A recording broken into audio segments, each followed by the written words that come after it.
Hello Commanders, welcome to the command table. My name is Matt, and I'm going to be showing you my various SR levels of Wicker Colossus. We also have a really fun build from Anturium. He's got a really neat concept that he and several other people have been working on. I've heard of it before, and I even tried it once, but it didn't go so hot for me. So we'll show you a clearly more proficient tactician and how he's working on it so you can see how it goes. But before we get started, if you'd please be so kind as to like, subscribe, and if you want notifications when I drop new videos, be sure to hit that notification bell.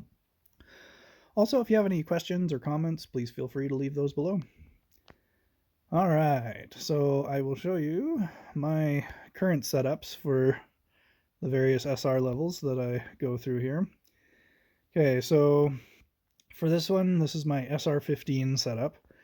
We have Primal Warhorn, Ring of Unity, and Spear of Cataclysm. So this is my standard swarm that I do. I kind of alternate where things go just so that I can jam pack as many things as close to the front as possible. The Warhounds and the Wraiths all have damage 3. The Plaguebearers have damage 3 and movement 3, or speed 3, or whatever it's called. And that's to get them there a lot faster. So I'm just using the 3 different types of units. Some people switch out the Plaguebearers for Direwolves. That's totally fine. We're also, and this is the persistent dilemma that people have to keep resolving every time they go through this, because depending on how much you've upgraded your units or where you're at, it's the cost to reward scenario. Do you use 1 or 2 elixirs or no elixirs? If you use no elixirs and you can get it done in 2 keys, then that's one alternative. Whereas if you use the 2 elixirs and can get it done in 1 key, that's less expensive. If you, and we'll show that to you here on the SR13 in just a second about where I have to kind of make that decision. So anyway, the whole point is just to damage the boss down and do as much damage as you can. There's no attacks or anything involved, so it's just whatever damage you can do. Now, Hell, who is used to be a member of Boo, he's taken a break, but he had this theory that he was working on, which has proved to work quite well, where the Plaguebearers have more mass than the Warhounds. So they actually end up pushing the Warhounds into the minions up here and around the main boss. So that's why I prefer to use the Plaguebearers over Direwolves, and it seems like the Direwolves have a lower percentage buff now, so they don't provide as much of a damage boost. So Plaguebearers just kind of seem to be the natural choice in my opinion, but also because they do push the units further in and give you more exposure and contact to the units that you're trying to damage. The Wraiths you don't have to worry about, they'll be able to hit no matter what. Okay, let's go ahead and let it run. Okay, so for this one, I think there's a couple of spear hits, but they really don't do a whole heck of a lot. I think if you watch this next one, it's going to clip that top right, and it hardly affects the damage. So spear seems to not do quite as much as it used to. It does help, but it's mostly going to be up to your unit levels and your Powerstones and your artifacts. The Primal Warhorn and the Ring of Unity. But yeah, we're able to get him down in one shot with a couple seconds to spare, so the spear probably isn't going to make or break it. So I should be able to do this with 2 elixirs, so that's cheaper than doing it with 2 keys and no elixirs. All right, so for the SR13, I tried it without elixirs just to see how I would do. And again, very comparable setup. Something that I noticed as I had slow on these Plaguebearers down here, so that didn't help a whole heck of a lot. But it really didn't matter. I went ahead and changed that a little bit later on, but it wouldn't have made enough difference. We'll kind of skip forward a bit. 5, 4, 3, 2, 1. I get over 50%. So in this scenario, since I am getting over 50, was able to just do it with 2 keys, which is technically more expensive than doing it once with 2 elixirs, but the problem that I ran into, okay, you'll just kind of see that this does get the job done, 4 seconds to spare, so 2 keys, but I tried it with 2 elixirs to see if I could do it in one shot, and this is where it gets dicey, because if you don't get the 100%, then you end up having to spend an extra key anyway, which then makes it way more expensive than if you just used 2 keys to begin with. Okay, so we're 20 seconds in, still over 50%.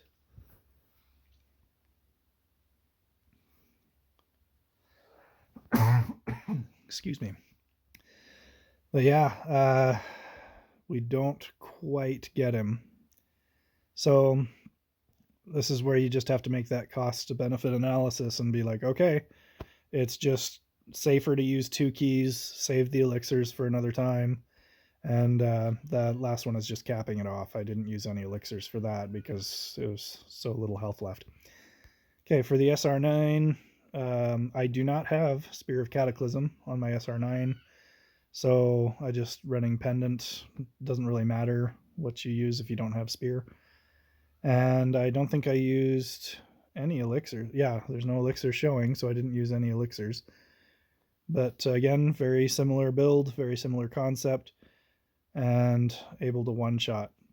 So I know we've covered this in previous videos, but you just have to make sure that you're not spending more than you need to. There's really no benefit to racking up damage anymore and being the top of the meter unless you just enjoy that kind of thing. So for SR3, this is where things get a little different. So let's go ahead and let it show the unit levels here. Okay, so for this, I've been trying to get my Warhounds to level 50 in this new level system, and that's to unlock the next Powerstone. So once I get a Warhound to 50, I move on to the next Warhound, and it looks like I'm working on my 4th one right now. This account was created 5 days ago, so there's still a lot of room to grow. But I only have the one artifact. I don't even have Primal Warhorn. Not that it would matter much because I don't have the bodies to cross that threshold. I figured it was better than, well, this really doesn't matter because I don't have any freeze in there. But I don't think it's worth putting a Frost Wizard in here because I'd rather just have something that deals damage. I don't know if the benefit from having a Frost Wizard would outweigh just actually having more damage units. So you stack as many Warhounds and Wraiths as you have, and then you just fill in the blank with whatever else that you've got. I have Plaguebearers in there, I've got Archers, I've got Risen Warriors, I've got the Assassins, I got Archers, I got all the stuff that does at least moderate to high damage as I possibly have, and I put the strongest units in there and just let them do the job. As I progress this profile, though, I will be eliminating some of these other things. Like the ranged units will probably be the first to go, and I'll be replacing them with the Warhounds and the Wraiths as I get those to level 50. So I'll go ahead and let that run so you can see that in action. But yeah, the only units that I'm leveling kind of consistently across the board are the Warhounds and the Wraiths. Most other units in the game for this new profile, I try to just level up one at a time and to get that to a much higher level because it just works better for PvP. So yeah, just stack as much damage as you possibly can. Use the highest level units that you've got that are damage oriented, and you should be fine. So let's take a look at Anturium's build. We got permission from him to share this. So, let's see, that squished it weird. Okay, we'll figure that out in a minute. So he's up against SR15. He's using the Claw of the Frost Dragon and the Amulet of the Panther Queen. So that's going to be a little bit of a different mechanic. And the reason that he can use the Amulet is because he's got these Draining Spirits. I think the Draining Spirits have slow on them. and that makes it to where all these Warhounds are going to pass through, and then it's going to disappear because it's not going to be able to keep up with them. So they're all going to get sufficient well, not all of them, but the majority of them are going to get sufficient damage to take them below the threshold, which I think is 45%. Oh no, it's probably 40%, 40 or 45% health, and that triggers the attack speed buff on that Amulet of the Panther Queen. Also, Berserk is available right now, so he's probably got Berserk on all of these. So that's going to be 150% damage increase once they get below 50% health for Berserk, and then once they get below 40 or 45, I forget what it is, for that. So that's the concept here. He's also got the Frost Wizards. I think he's got 2 of them, and that's going to get pretty substantial damage buff from the Claw of the Frost Dragon. Notice that the boss is starting at 63% health. Okay, so the freeze is going to give a damage bonus, and you'll notice the health on all these Warhounds.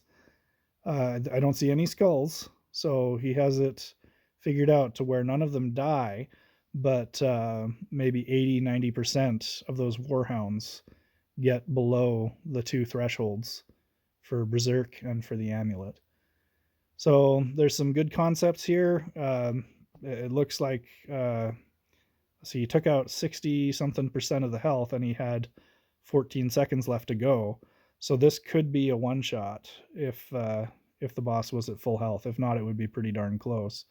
Now, he is using 2 elixirs, so I just thought that was worth looking at. There's some excellent potential there, and it could even be a very stable build concept going forward. So thanks, Anturium, for another clever idea. Again, I've heard of that strategy before, but I've never seen it executed so effectively. I've seen it fail a lot, so good job, Anturium. So thank you for watching. Again, please do like and subscribe, and check out the commandtable.com. We got a lot of fun stuff there. We're going to be adding some more stuff soon, and we'll have some more content for you in the near future. Have a great day, everybody.